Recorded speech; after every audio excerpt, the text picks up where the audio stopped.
Regresamos con más de Despierta con Sedena. Ustedes, gracias por estar con nosotros. Nos acompaña en esta parte del programa el señor Rafael Burgos Gómez, director del Consejo Estatal del Azúcar, SEA, y también director general de Bienes Nacionales. Con él vamos a hablar de varios temas y, como les hemos dicho antes, vamos a leer algunas de sus inquietudes a través de las redes sociales. Muchísimas gracias, señor Burgos, por estar con nosotros. Gracias, Catherine, Nelson, Federico, muchas gracias, y gracias a don Manuel Estrella también. Qué bueno, vamos a empezar con una pregunta general para que usted nos cuente pues el trabajo que han venido haciendo. Sabemos que hubo un proceso de cambio, de fusión. Arranquemos por allí para entonces pasar a la parte de las preguntas. Esa es la parte más traumática del tema del Consejo Estatal del Azúcar, que, como ustedes saben, ha venido con una serie de situaciones de hace 20 años, una mora de 20 años, pero al mismo tiempo 3.700 empleados, que fue una carga y que fue una carga muy importante para lo que es y ha sido el presupuesto de esa institución, y eso ha generado mucha diferencia en el manejo y en nosotros poder completar un proceso de fusión de acuerdo a una metodología de trabajo en todos los departamentos y en la institución, y esa transición ha sido traumática, no solo para nosotros, también para todos los que han trabajado en esa institución, sea que trabajaran o no trabajaran, porque nosotros tenemos un grupo de empleados, de colaboradores muy buenos, muy eficientes, muy trabajadores, que han estado desde su inicio cumpliendo con su deber, lo que no pasaba en otras áreas. Usted ha dicho que cuando revisaron los datos, solo el 24% de esos 3.500 trabajaban, o sea, 2.580 fueron desvinculados. 23% trabajaban. De ese 23% trabajaban 2 y 3 días a la semana. No era que trabajaban en la semana completa. Okay. 2 o 3 días a la semana trabajaban. ¿Eso pasó así en los últimos 20 años? Eso, yo supongo que eso fue lo que yo encontré. Ese fue el mapa que yo encontré. Es posible que eso haya pasado de esa manera. ¿Cuánto significaba eso económicamente? 37 millones de pesos mensuales. Que se estaban... Bueno, eso se pagaba con tarjeta y ahí solamente se iba a cobrar. Si no había un control de los recursos humanos, porque la mayoría de los que estaban trabajando ahí eran activistas políticos, hay que decir la verdad como es. Eran activistas políticos de partidos de la oposición que estaban ahí cobrando en esa institución. ¿Y cómo aparecían registrados en la nómina? ¿A qué cargo respondían? Aparecían en diferentes departamentos, sí. Cargados a X departamentos, 32 departamentos tiene esa institución. 2.580 personas. 2.580 personas. ¿Y qué decían que eran que...? Bueno, empleados que, no solamente empleados, que fueron acreditados con el Código Laboral. Tú sabes, el Código Laboral, nosotros estamos sometidos al Código Laboral porque es una institución descentralizada del Estado Dominicano, sí. Pero no tiene presupuesto. Esa institución no tiene presupuesto del Estado. Esa institución tiene que manejarse con el presupuesto que genera. Y ya tú sabes, para pagar 37 millones de pesos, lo que tenían que hacer los directores para poder pagar esa nómina, que es de todo lo que se hacía ahí para poder pagar esa nómina. Pero, perdón, Federico, entiendo que usted sustituyó a un dirigente también del partido del PRM. Sí, eso es así. Al asumir usted esto, usted da esta noticia que viene siendo un bombazo informativo y un bombazo desde el punto de vista de lo que son las finanzas públicas. Y aparte, usted no pidió una investigación formal para ver por qué esto estaba ocurriendo, incluso en el gobierno del PRM. Bueno, yo también fui parte del proceso de liquidación en la primera fase, pero yo no era el director. Ellos no avanzaron en la velocidad que tenían que avanzar. No avanzaron más que un 18, un 20% del proceso de desmonte, lo que tenía que realizar la fusión, porque el SEA se está fusionando con bienes nacionales, pero es un proceso que nosotros en la Comisión de Liquidación de Órganos del Estado inicialmente iniciamos el proceso cuando nombraron a esos funcionarios que son de nuestro partido. ellos no avanzaron en la velocidad que tenían que avanzar para completar lo que la ordenanza de la presidencia de que teníamos que completar eso a finales del pasado año. Eso no se pudo llevar a cabo, porque cuando nosotros llegamos fue que comenzamos y aceleramos. Observa que no hubieron ningún tipo de demanda de pagos laborales, Ajá. porque ellos no hicieron con efectividad y sacaron con efectividad o desvincularon con efectividad la cantidad de empleados que habían ahí, que era imposible, insostenible que esa institución pudiera tener 3.700 empleados, y no estamos hablando del ingenio Provenir, eso es otra cosa aparte. Doctor Burgos, uno al CEA lo ve desde fuera con los colaterales o los efectos de su gestión o su no gestión. Algunos hechos han sido traumáticos a los últimos 20 años, como usted bien señala. Ese proceso de organización interna, que usted incluso le ha puesto indicadores, habló de un 18% hace un tiempo. ¿Cuál es la hoja de ruta de ese proceso? A lo interno de la organización, ¿cuál ha sido el proceso de desmonte no solo de la nómina, sino de los tinglados que tradicionalmente e históricamente han operado ahí, permitiendo que se hagan todos los desmadres con falsificaciones de contratos, ventas sobre ventas sobre ventas, que en ocasiones trágicas han generado incluso muertes? Sí, eso ha sido un proceso bastante traumático, ha sido un proceso que ha habido que llevar con mucha paciencia, hasta con tolerancia. Ha sido un proceso que hemos tenido que enfrentar más de 300 mafias en el área jurídica, administrativa, laboral. Dentro de la institución. Tierra, sí, dentro de la institución, porque eso era una piñata donde todo el mundo iba a cogerse un pedazo. O si no, cada funcionario, cada legislador tenía una cuota para servirse y para servirle a su gente. Eso era lo que era el CEA y Bienes Nacionales. Es una institución que tenía 20 años de mora, en la que más de 110.000 contratos estaban tirados en las escaleras de la institución, donde 15.000 títulos estaban tirados en una bóveda y no se les procesaba para entregarle esos títulos a todas esas personas que de buena fe compraron en esa institución. Ahora que se ha iniciado ese proceso con la entrega de casi 1.000 títulos, recientemente ya esperamos que en los próximos meses, quizás 6, 7 meses, hayamos avanzado bastante en ese proceso. En cuanto a los desmontes que se han hecho, bueno, nosotros estamos en un 98% en lo que es la fusión completa. Lo que nos falta es algunos detalles que tenemos que presentarlo ante el Ministerio de Administración Pública, que es el órgano rector que controla todos los temas gerenciales de estas instituciones, pues son 13 acordes y bienes nacionales. Hacer esa fusión implica mucho trabajo de gerencia, mucho trabajo de conocimiento de organización para que no se generen situaciones internas dentro de la institución. Y ese ha sido un proceso largo, ha sido un proceso de 16, 18 horas de trabajo diario. Lo invito para que nos visiten y vean todo el esfuerzo que ya se ha podido lograr en base a ese esfuerzo, en base a esos trabajos, con equipos que nosotros hemos reentrenado dentro de la institución, con un nuevo perfil ético, porque era una institución que moralmente no tenía nada que buscarse ahí.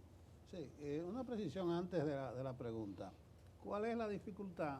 Porque veo televidentes que desde temprano han inquirido al respecto para liquidar, para darle las prestaciones a los desvinculados. ¿Es alguna retaliación? Porque usted dijo que eran militantes políticos. No, son todos activistas políticos, ¿Pero por qué? son dirigentes políticos, pero eso no para falta nosotros. De recursos, falta de recursos. No ha sido falta de recursos. Lo que pasa es que estamos hablando de que ya nosotros hemos pagado 600 millones de pesos en desvinculaciones, de 2.000 y pico de empleados que ya fueron desvinculados. Es cierto que quedan algunas todavía por pagar, estamos en el proceso presupuestal para pagar esa desvinculación, que no es más de un 1%, 1,5%, lo he dicho en varias ocasiones, y que estamos en ese proceso. Pero muchas de esas sentencias que hablan son sentencias que están apeladas en segunda instancia y hasta en tercera instancia. Entonces nosotros tenemos que llegar hasta las últimas consecuencias porque el Estado fue demandado. Nosotros tenemos los recursos que están ahí, tenemos que usar los recursos. Y eso nos permite hacer una planificación de pago de las otras personas que quedan. Bueno, falta menos del 2%. Menos de 2%. Ah, pero no es como dicen. Yo pensaba No, que era menos de 2% No, y claro. tenemos todas las pruebas y tenemos todos los listados, que inclusive se han publicado en los medios escritos. Ven, ¿qué queda del CEA, de la tierra? Cuando se habla de la tierra del CEA, eso era, usted mejor lo dijo, eso era un festín. No sé por qué usted habla de los últimos 20 años, eso ha sido toda la vida. Político, amigo, periodista de toda la vida. Sí. Mucho. Tenían su cuota. ahí. Mucho. Pero muchos periodistas. Mucho. Muchos periodistas. Hay uno que tenía una parcela en los arrecifes del Mar Caribe, hay un sonado periodista. ¿Cómo? Sí, en los arrecifes, que el Senado se lo canceló. Pero eso son chismes entre comunicadores. Lo que quiero decir es que eso era un festín. Un festín. ¿Qué queda de las tierras del CEA? No, Porque en el proceso de liquidación no solamente se trataba del personal. No, de un inventario de la tierra. Entonces, ¿qué queda? Pues, ¿O qué le queda al Estado? pues mire, le voy a decir con toda honestidad, el CEA sigue siendo una institución rica. El CEA sigue siendo una institución que tenemos que recuperarla para proteger todo ese patrimonio que es del pueblo dominicano. El CEA le quedan 2 millones todavía de tareas de tierra.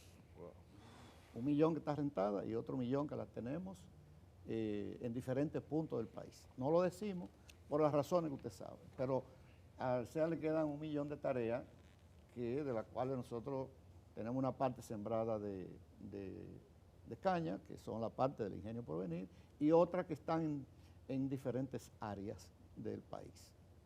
Igualmente, el CEA tiene el Ingenio Barahona, es propiedad del CEA. El Ingenio Montellano, que aunque no está operando, pero es un ingenio que se está haciendo un estudio para traerlo a Monte Plata, que es un ingenio que del Estado Dominicano, y otro pequeñito que es un proyecto de Chirino, que fue un proyecto de este programa que tenía Biomasa. el Ese era el de presidente Panela. Medina, De Panela.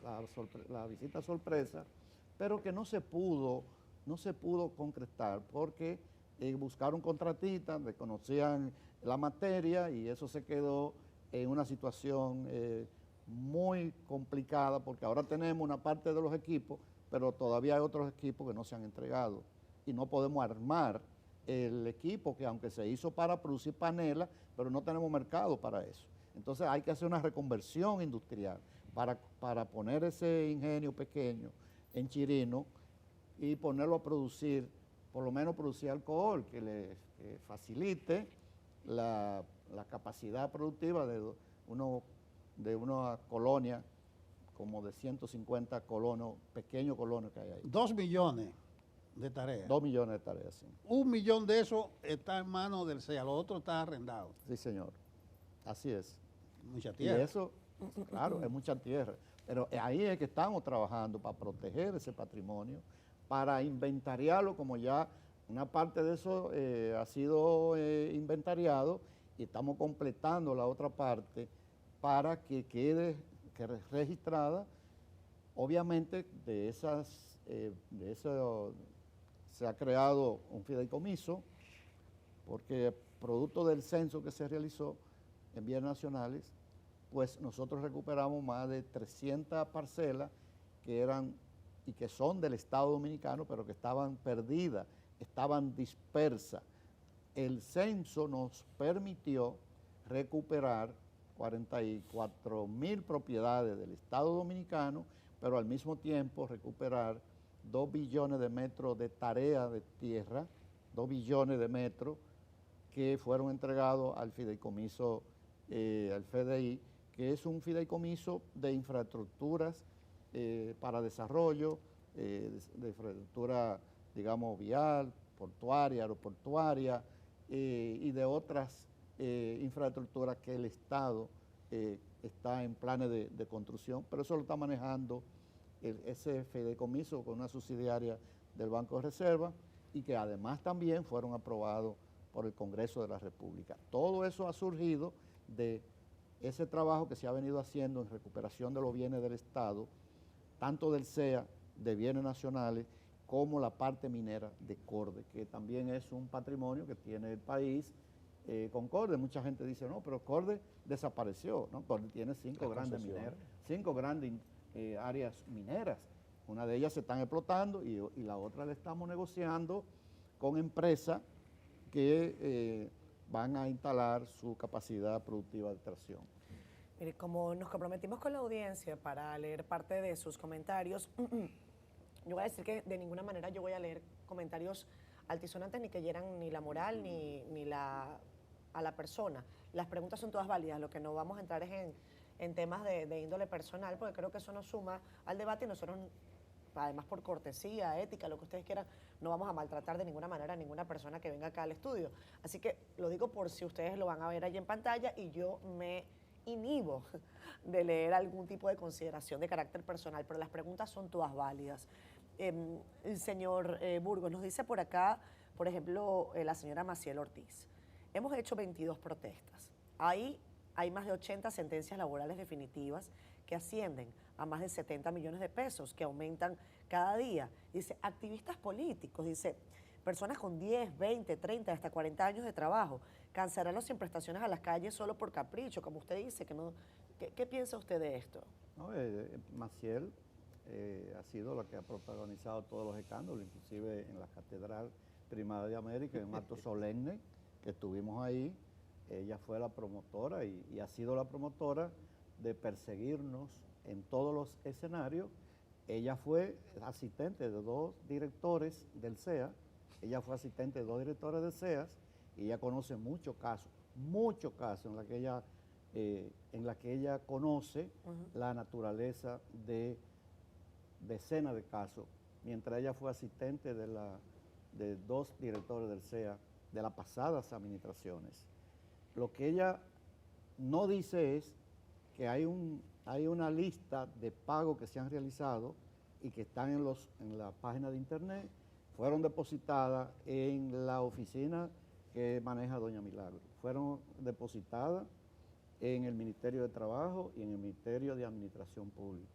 Y todos esos pagos no lo hizo solo Rafael Burgos, ni tuve que ver solo con firmar los desembolsos. Esos pagos fueron producto de un trabajo también que se hizo con la comisión que se designó y un representante del Ministerio de Trabajo, porque la estafa al Consejo Estatal del Azúcar ya no van a ser posibles y han habido muchas estafas legales en el Consejo Estatal del Azúcar, que nosotros tenemos todas las documentaciones y que podemos presentarlas cuando quieran, de empleados que estafaron al Consejo Estatal del Azúcar, estafados de una manera vergonzosa, y que nosotros fuimos a limpiar esa institución, a darle una nueva imagen y a recuperar los bienes del Estado Dominicano. Entendemos perfectamente que todo el que ha trabajado allá tiene el derecho de recuperar sus bienes, de sus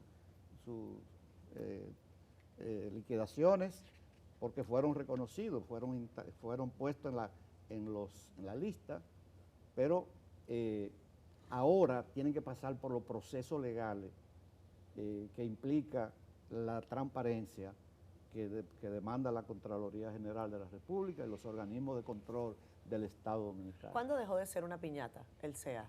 Bueno, yo le puedo asegurar que a partir de que yo llegué ahí dejó de ser una piñata, el CEA, Bienes Nacionales y Corde. Usted antes no respondió a mi pregunta cuando yo le decía si usted había ordenado que se iniciara algún tipo de investigación penal. Se hizo una investigación y está en que la realizó la Contraloría General de la República y está en la Procuraduría General de la República. ¿Y qué le han dicho en Procuraduría? No he tenido todavía respuesta de eso, pero están depositados todos los documentos. Doctor, aparte de las iniciativas de recuperación de terreno, de sincerización de los temas contractuales, de limpieza adentro. ¿Qué iniciativas digamos, de proyección de actividades que fueron parte del pasado del CEA, como fue la industria azucarera, están vinculadas? ¿El CEA sigue siendo simplemente una inmobiliaria, tiene su Seagana, o se está pensando en el tema de su origen básico, que es la industria azucarera? Es una excelente pregunta, porque en eso es que nosotros estamos fundamentados, en eso es que nosotros estamos concentrados, en recuperar los bienes y la industria estatal dominicana, la industria azucarera dominicana. Ahí es que estamos concentrados para recuperar. Y ahorita estaba viendo imágenes de lo que era el Ingenio Porvenir y lo que es el Ingenio Porvenir ahora. Cuando yo llegué al Ingenio Porvenir solo tenía capacidad de moler 5.000 toneladas métricas de azúcar. Mire lo que hoy ya tenemos, un ingenio totalmente modernizado. ¿Cuánto puede moler ahora? Totalmente modernizado, que nos costó 450 millones de pesos transformar ese ingenio, solo la parte fabril. La parte de ingeniería, la parte administrativa, se hicieron totalmente nuevas y hoy el ingenio está en capacidad de volver a moler lo que molía antes, 45.000 toneladas métricas por zafra. Obviamente, está preparado para eso. ¿Cuánto fue la última Ahora zafra? estamos moliendo la zafra de esta época, de esta etapa, y nosotros tenemos en proyección de moler 20.000 toneladas métricas. Esa fue la que proyección. son unas ¿Y la anterior cuánto fue? Que son unas 350.000 toneladas brutas de azúcar. Y nosotros eso lo estamos haciendo con la tierra que hemos recuperado, con la tierra que hemos trabajado para mejorar los campos, pero también con 350 colonos que tenemos. El ingenio está totalmente modernizado de la A a la Z. Y eso ha sido con un esfuerzo, sin pedir un permiso al presidente, sin pedirle un peso al presidente. Eso ha sido con el dinero que se ha recuperado en el CEA y con el esfuerzo de cobro que se está haciendo en el CEA. Ahora los fondos del CEA van a la caja del Tesoro y ahora los fondos del CEA se manejan con transparencia y con respeto.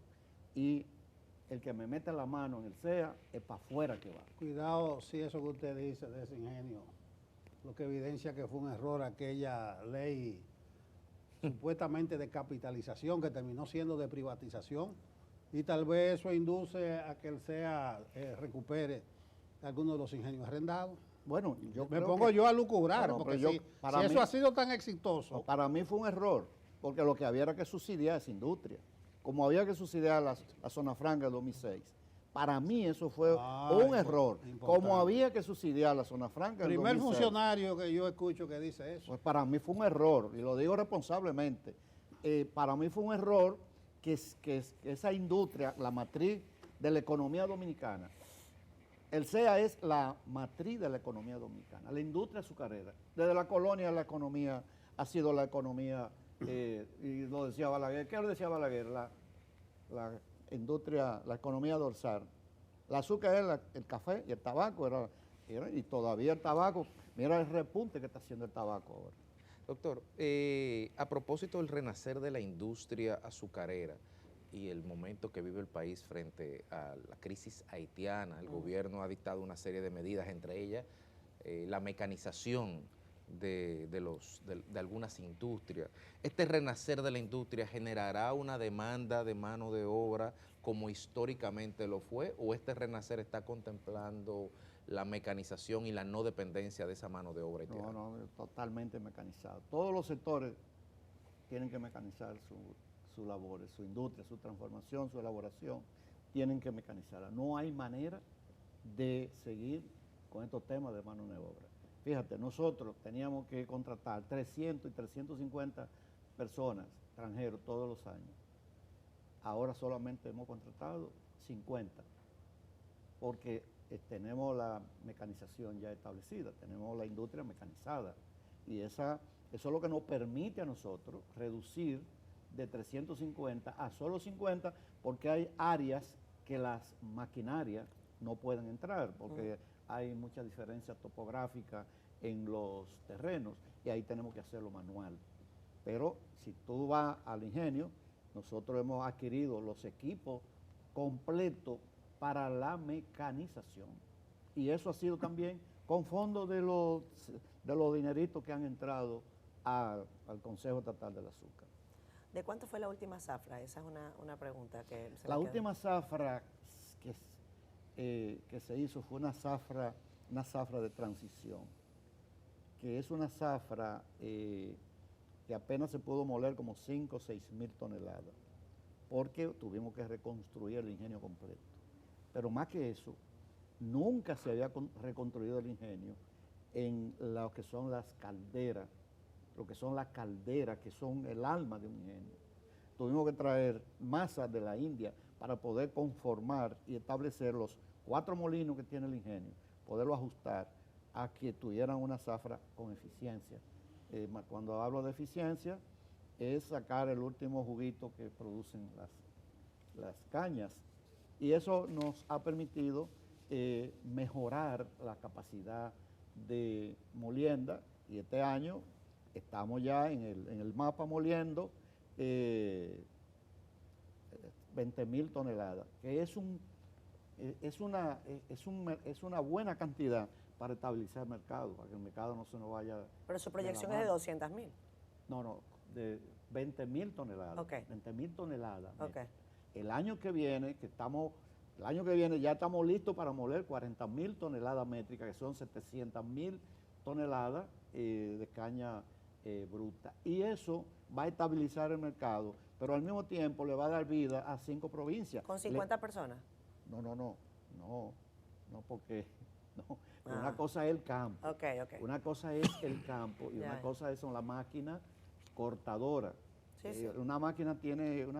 Cada máquina tiene entre 10 y 12 personas que trabajan con esa máquina, porque es un proceso. Claro. Y trabajamos con 2 máquinas cortando.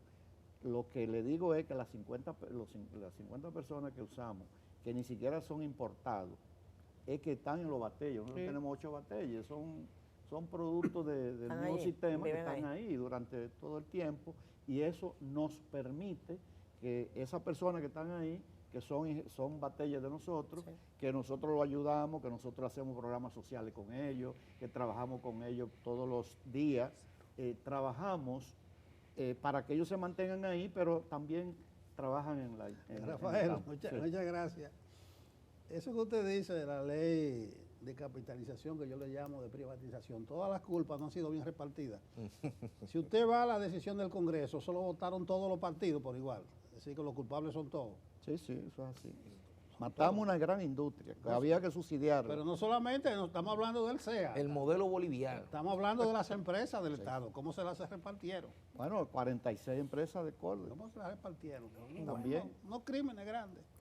Aquí, don Rafael, Bueno, nos dejaron muchísimos comentarios. Después se lo hacemos saber, y de cualquier manera, pues nuestros equipos, cualquier cosa, estarán abiertos a escuchar a la audiencia. Vamos a irnos a pausa. Gracias, don Rafael, por habernos acompañado en esta mañana. Gracias a ustedes por Regresamos darnos enseguida. la oportunidad. Gracias.